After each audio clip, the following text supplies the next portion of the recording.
So here is a diagram which I will explain. Now I'm going to explain the components of everything first before I tell you what all this wiring is. Now this here is a copper coil. It's got, well, mine has a couple wrappings, but this one usually would have two, and I only have two that are currently working, so in this diagram I'm going to use two. And it's got a core inside of it, a bunch of welding rods as the core. Now this here is a rotor. Well, I don't know. Yeah, a rotor, whatever you want to call it. Something on a spear, not spear, a cylinder, and a wheel. Yeah, I guess you call it a wheel. But anyways, this is a wheel with magnets on it. They're all ferrite magnets, and they're all facing north. Now this here is a transistor. It's a switch, an electrical switch. It's got these are little things on it. This here is the emitter, and that there is the base. These are the ground. I can't exactly explain because I'm not a electrician, let's say, but it's an on and off switch, just to put it basic. And this wiring here to this bulb is, well, this here is a neon bulb. It's to make sure the transistor doesn't overheat. Now these little things here are diodes. This is well, a weak diode, or not as strong as this one down here. And they make it sure the current is going the way towards this little cap is, where the cap is pointing, I guess you could say.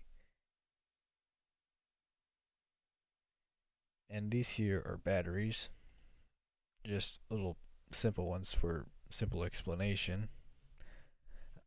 Top is positive, as you'd know. Bottom is negative.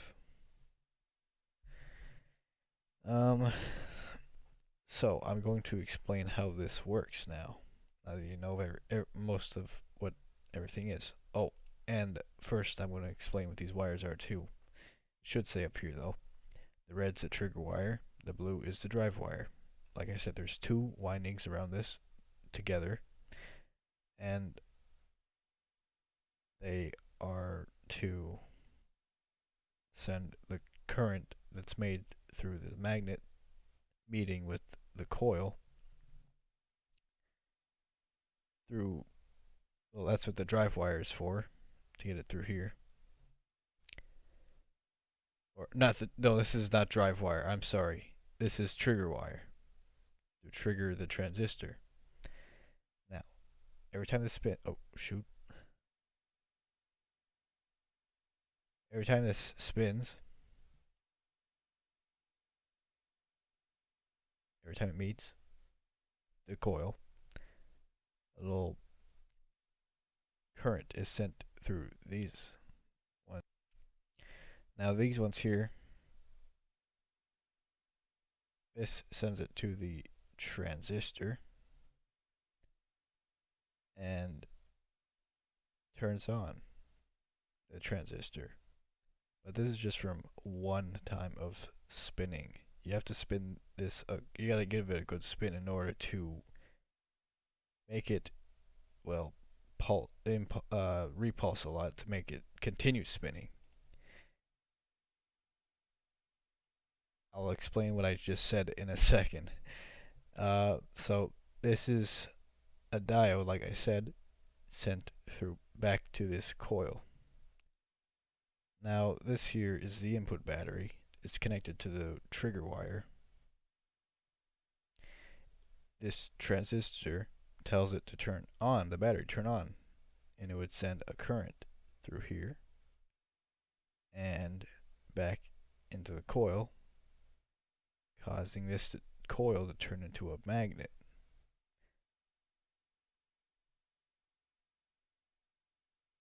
And when it turns into a magnet, this repulses, causing it to spin because these are all north-sided magnets, or at least north facing up, outwards.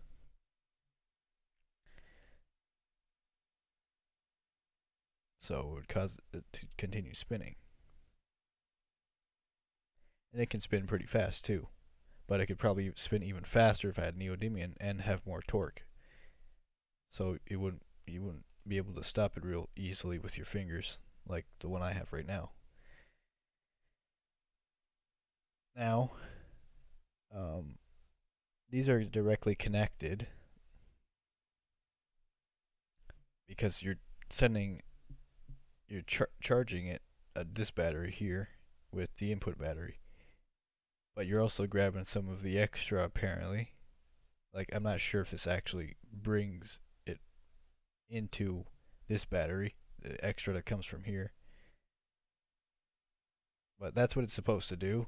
I'm not sure if it actually does that, but it's really good for a motor because like if you hold on to this, it wouldn't use more electricity or voltage rather, because I don't know what the amperage is.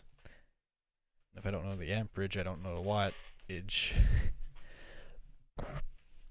So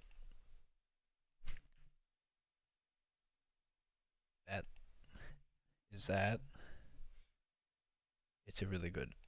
This would act as a really good motor because there's a little like I said, there's a cylinder. I'll just insert one right here, just real quick. Like a cylinder, you have to spin with your hand, which would cause this to rotate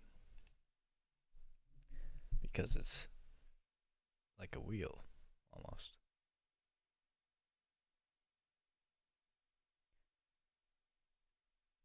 And you could put something like a little fan or something like a little thing, and you could use a fan instead. And it wouldn't use as much, well, power, I guess. It's a very efficient motor compared to traditional DC motors. And it's unique too. It's actually really unique compared to traditional motors because this is just run by repulsion of the magnets. So that's basically it. I'm not sure about the recharging part, but the input battery definitely brings power into here. But I'm not sure if there's much generated through here because of maybe possibly my faulty design, because I don't have everything from the original schematics I found. But yeah, it does spit out 18 AC, and like I said, I'm not a great electrician, and plus this is pulsed voltage, so it could not be stable and unpredictable, so not 100% sure if it would actually you'd gain, or I don't know how you'd put it, you'd get more into here. So that's basically it. That's my project I've been working on. I would love to see if it actually does recharge this battery here, but I think this stuff gave me a real big headache. It's really simple to do, but it gave me a headache, so well, I think it's good enough for now. So yeah, that's my project. Hope you found this easy to understand.